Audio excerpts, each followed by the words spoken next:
Good morning. Thanks for joining us for Coffee and the Word, where we talk about the Bible, everyday life, and parenting principles. We've been talking about being spirit-filled, being one flesh. We've covered a lot of topics around communication, and today we're going to wrap up love languages and then move on, finally, from the communication into conflict resolution. So stick with us as we talk about the 5 love languages.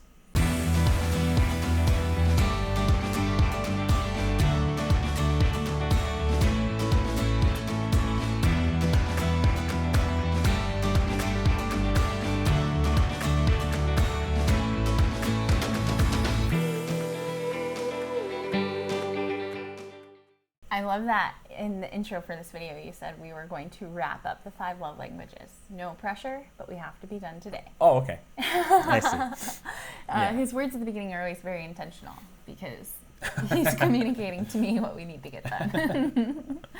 So we've been on 5 love languages. We started those yesterday, but we're really pulling from Ephesians 5:31 where it talks about being one flesh. We've talked a lot about putting others' needs before our own, looking at the way God made them to be. Yeah, and we started out with the Proverbs 22, verse 6, which says, train up a child in the way they should go. Even when they're old, they will not depart from it. And so really looking at how God wired them, what God wired them for, what their purpose is. Individually. And that's our kids, yes, but it's also our spouse. Right. And so then training them up, working with them, communicating with them. And so, like, the training is, like, when I think about that, like, that's our responsibility. Like, we're looking at what is best for them. Right. That's that trained mentality. You don't just, like, free range and kick them out. Right. It's something that takes practice. It takes diligence. It takes a schedule and being intentional, even assessment, evaluating how it's going and redirecting. Right. What's interesting, what we looked at yesterday, is how because we all do have different love languages, different ways that we communicate and receive love, you can be working hard, but doing it in the wrong way, and not doing anything. Actually working against yourself. Yeah, either not doing anything or working against yourself, where you're just wasting time, dissipation. To go back a few episodes, wasting resource, or actually doing negative, like we had communicated through our own story of me giving you gifts, and that was actually like harming you, and then you would say stuff and that would harm me, right? And it was actually causing, negative communication between us. Division from the one flesh, even though the intention was to communicate love, and to get us back on the same page. Right, which that's so sad. Like, that's the worst case scenario, because like you're trying to do something good, and you're actually doing bad. Right, and that's why communicating from both sides is really important. You need to, one, know what your own love language is and communicate that to your spouse, and know what theirs is. But 2, you can say, I know this isn't the primary way that you receive love. This is what I was thinking. I really wanted you to know that I love you, and so I got these for you in the moment. And so, that communicates the intentionality behind your decision, which, love covers a multitude of sins, right? Right, and remember, everyone needs a little bit of all of them. Some of them are more primary than others. Or you might be in a season where you need one more than the other. Well, but they're tanks. Yes. And so we need to be constantly observing their tanks and seeing how full they are. Right. Because, yes, from one season to another, they might need more just because that tank's more empty. I am totally a kids teacher. And so I was just like, we should have had an object lesson. Little containers. No, we need all 5. These tanks are empty. We need more coffee. We need all 5, and they need to be labeled, and they should be different colors. And as we talk, we should fill them up or take them out, depending on what we did, and see how we did by the end. But that would require refilming, and I'm not going to do that. But maybe you can do it in your home as an example to your kids of just how this works and how they can do it with their siblings, because that's important for them to learn how to love their siblings well, knowing what their love languages are. So yesterday, if you missed it, we covered... Go back and watch. Yes, we covered words of affirmation and gifts. And these are 2 of the 5 love languages. Today we're going to start with... let's do acts of service. I was excited and he was not, because acts of service is my primary love language. Yeah. And he doesn't love it. Well, no, it's just it's that sacrificial love that we've been talking about that I have to do. Because... that I have to do. No, that, like... It's not naturally woven in me. Right. And so I have to lay down, as hard as this may seem to you, because we'll get to it, but physical touch is probably my primary, actually. But this may be a shock to you, but I actually do go, I shouldn't like touch her right now because that's just going to. It's shocking because of the amount of time he does touch me, realizing that there are times he chooses not to. Yes. But as often, there are times when I try and look through the filter of how does the house need to be clean? What can I do to assist? Oh, I know you do. I try. Yes. But it's work. It is, and it is really laying aside okay, so that's where I was going. Action. Laying aside. I do lay aside physical touch sometimes. I do, as hard as that may seem. But I try to. It's a challenge. Right. It's really Philippians 2 in action, where it talks about doing nothing from selfishness or empty conceit, but with humility of mind, regarding one another as more important than yourselves. Do not merely look out for your own personal interests, but also the interests of others. That's really what the love language is all about. Right. And remember how we're talking about submitting to one another, and we had talked about this principle that if we do it, they will want to. Then they will want to reciprocate. Yeah. And so I wonder, because I know we've experienced it, I wonder if in your situation, that's actually what you're experiencing, is you're trying to communicate to them in a way that is not their love language, and you're wondering why they're not reciprocating, because they're not actually getting communicated to. Right. Or with your child, like maybe you're like, feel like you're banging your head up against a wall, and you're like, we're not making any progress here. Yeah. I encourage them, I positively reinforce, like maybe you're a words of affirmation person, but your child's not. And so to tell them that they're doing a good job and you appreciate their effort, maybe you need to get them a special gift that says like, oh, you've been killing it. Thank you for this. I love you, and I want you to know that. A sticker, yeah. Achievement charts. It could be a sticker. Yeah. Like marshmallows. Marshmallows are currency is in our not house. about gifts. Is not about money. Right. It's thinking about them when you're not around. Right. Which we talked about, but that's the same thing with this. What is it called? Acts of service. Acts of service is me seeing the need that you need done and just doing it. Right. It's actually like carrying a burden for me. Like I'm an acts of service person. And so by somebody doing acts of service for me, they're literally looking at what are the burdens that you're carrying and let me pick one up and carry it for you. So the challenge it's very practical. For us with this one is a couple of our different personality clashes. So first of all, one, I don't see that stuff because that stuff doesn't matter to me. It doesn't matter to him. Okay, so there's problem number one. And problem number two is I'm list guy. And I'm fix it guy because I'm a guy. And so there's three problems actually. And so all I want to do is come up to you and say, what can I do for you? Tell me what to do. Give me a list and fix it so I can fix it for you.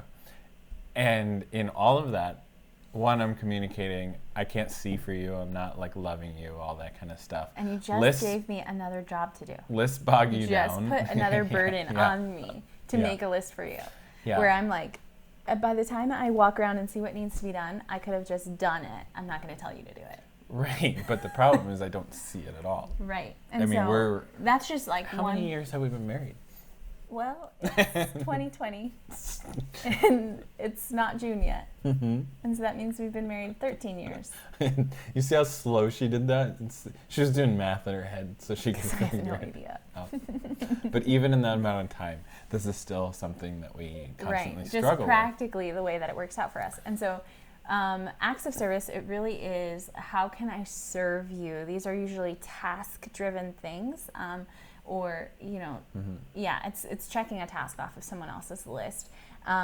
Jesus did acts of service. I remember I talked yesterday about how you can see this in him and the way that he loved people.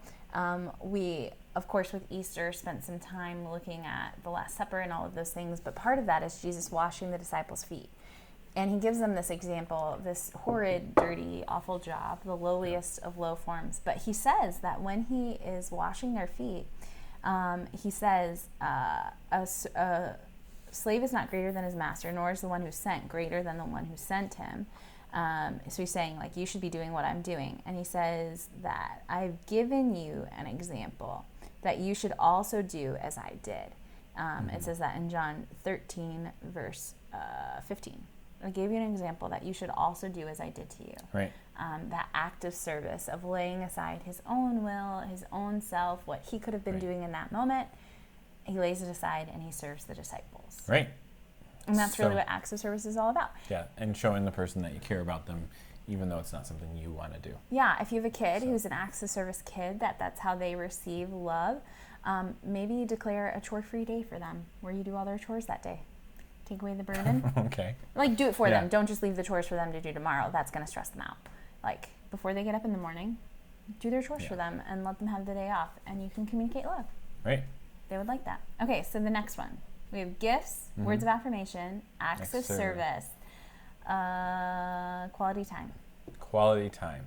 This used to be, or is, it's one of yours, but it used to be the top one. Used to be. But that's one of the interesting things that you can see with this is the tanks are different over time. And they're different. They can, it's not that the tank changes, it's just how you constantly fill it. Yeah. And so I still need quality time. I just need quality time with Jesus and myself. Right. More than I need it with other people. Well, and there was a time in your life where you had zero quality time. Mm-hmm. And so that tank was constantly empty. Right. The quality time thing is very person/independent dependent. You know, like when you have a zillion things going on in your life, you can't have quality time with yourself or with other people. And there was a time in your life where you just had no quality time with anybody because you were off at school, you were working, 30, 40 hours while doing school.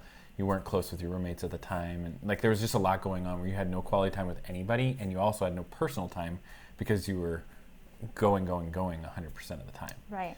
And so quality time almost has this two-faced thing with like quality time by yourself and quality time with people. Right. And having that.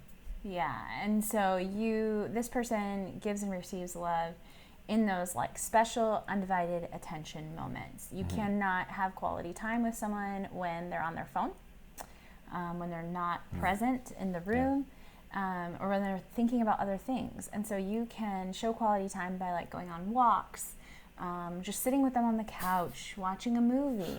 Going on walks, huh? It's the one you had to put out there? It's my least favorite thing to do. Every time. But we did get bikes, so I'll do a bike Almost ride. every time in my life that I've ever asked you to just go for a walk with me, you've said no. Marriage counseling on camera. Just kidding. So quality time, you actually see Jesus do this one a lot. That comes down to, I do. I'm taking the onus off of you. No, there's the need to like put my own desires below me. But again, wiring of human beings. Right. So you want the quality time and the walk, okay. But like my problem, the reason I don't like it, one, like it's too slow. There's nothing happening. Like, and so my brain like wants more active. Yeah. So recently we did get bikes. We got bikes. And we go on nightly bike rides. Yes. As long as it's not freezing cold outside. You have to look for creative ways to have quality time. You need to look for a space where you're not distracted. And look at how the other person is wired, because he's right. Like he will actually start to wander and like it won't be quality time. Right. He won't be able to focus because there's not enough happening. He's not stimulated enough on a walk. And so there are lots of things to consider with the love languages. But with quality time, you actually see Jesus do this one a lot. He goes away to pray by himself to spend quality time with the Father. And even though he has 12 disciples, Jesus will, first of all, he'll spend quality time with the 12 where there's like all these crowds and busyness, and he says, let's go away to the other side of the lake. And then he also pulls in just the 3 sometimes and takes them for like the transfiguration or prayer in the garden, quality time with just like those who need it. And they do, and maybe that's you too. And so really looking at creative ways to connect, again, always coming back to how are you thinking about the person. The quality time is like planning a date night. Yeah. You see those all over Facebook, these little like scratch off date nights and all this kind of stuff. You know what I'm talking about? Like coming up with new fresh ideas to go on a date. Those kind of things. Those things work really well for this person. For the quality time person. Because that's why those things exist out there. Is some Yeah. quality time person, and you might be like, I don't know what to do on a date. Maybe you should buy one of those. Just go to Pinterest or something. Find one of those things with scratch off dates or dates you don't have to come up with, because the quality time person likes those kind of creative, spontaneous ideas of like. Again, I was thinking of you and Yeah. thought we could do this together. Yeah. Just like you see with gifts. Yeah. Right? Yeah. Okay, we have one more. All right. And Your this one- favorite. No, it's one or two. But physical touch. Physical touch is a love language. Yeah, and just by personal experience and just talking about, like, we talked about it with words of affirmation, there can be a positive and a negative here with this. When someone's gift is so big in a certain way, like physical touch, it can mean a lot or it can hurt them. Yeah, you can wound a person very quickly. Yeah, and same thing with quality time, but we were spending time together, but you had your phone out the entire time. It's like yeah, that's an offense you're not going to overcome quickly. Right. Because it communicated a lot. Even Yeah, though you because didn't realize it. Well, we went on a double date, but you talked to the guy the whole time and not to me. All those kind of things. Right. So you have to be really careful with the love languages because you can wound just as quickly or more quickly than you can fill up. Right. We talked about that. Right. I think about physical touch. I had a boss once that physical touch was his love language. And I have had a lot of traumatic experiences. You got coffee all over your Bible just now. I know. Got a hole I in was your mouth? ignoring it. Why you gotta point things out? Go on. Okay. So I had a lot My of fix-it nature. traumatic, abusive experiences as a kid. And so physical touch is not my love language. And I have a very big personal space bubble. And this boss, whose love language is physical touch, came up behind me once, actually to tell me that I was doing a good job as I was working. And he put his hand on my shoulder. And I was in a chair that spun. I spun around and I hit him. And, I deeply wounded this person who was like trying to tell me I was doing a good job because I hit him, with his primary love language of touch. And we can do that with our kids. Yeah.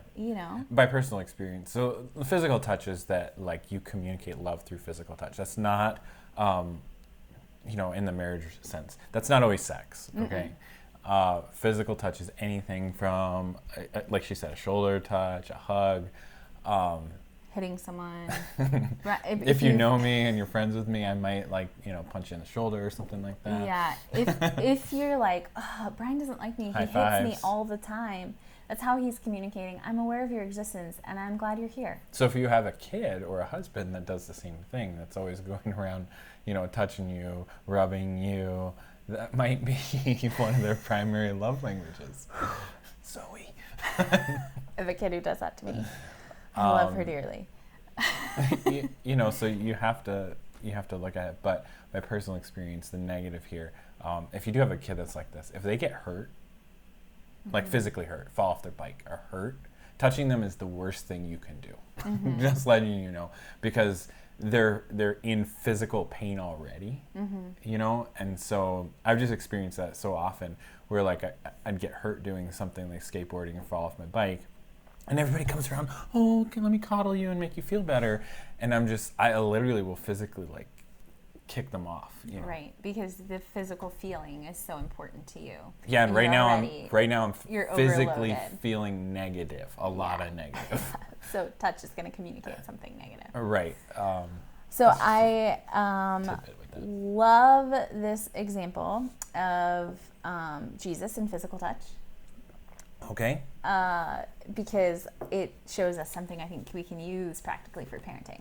Okay, so in Mark 10, there are all these kids around, and people, like the disciples, were like, get these kids out of here.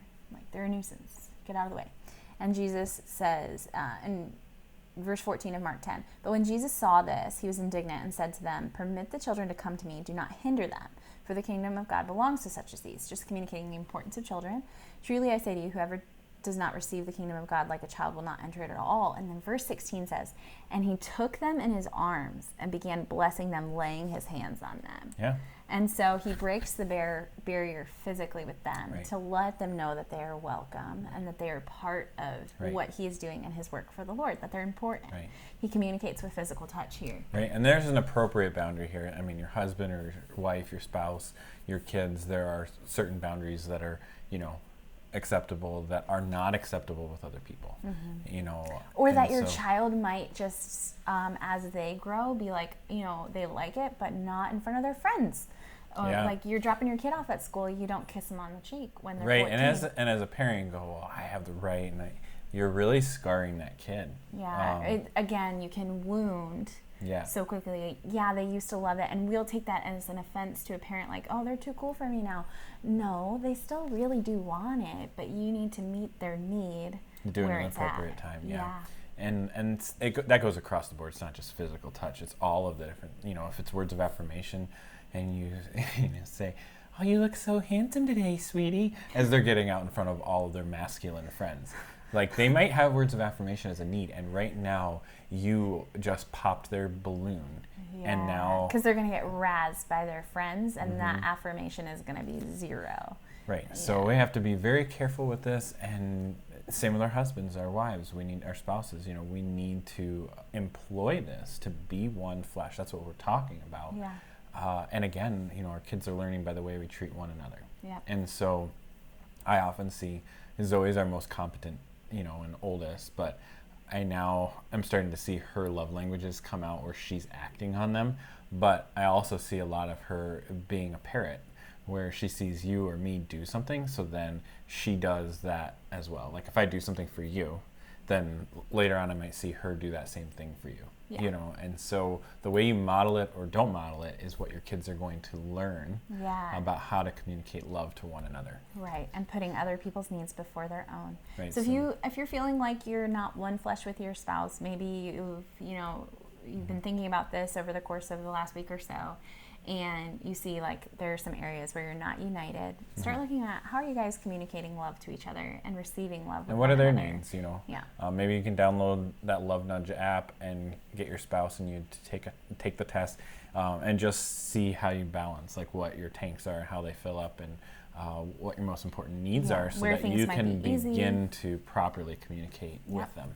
Be intentional. Because that's ultimately our goal here in being one flesh, is really having a foundationally good communication style. So I hope that these videos are helpful, and we are actually going to shift gears tomorrow, head into conflict resolution. When things don't go well, Yeah. And what does threat the that Bible is to one actually flesh. say about what we're supposed to do for conflict resolution? So we'll see you tomorrow at 8.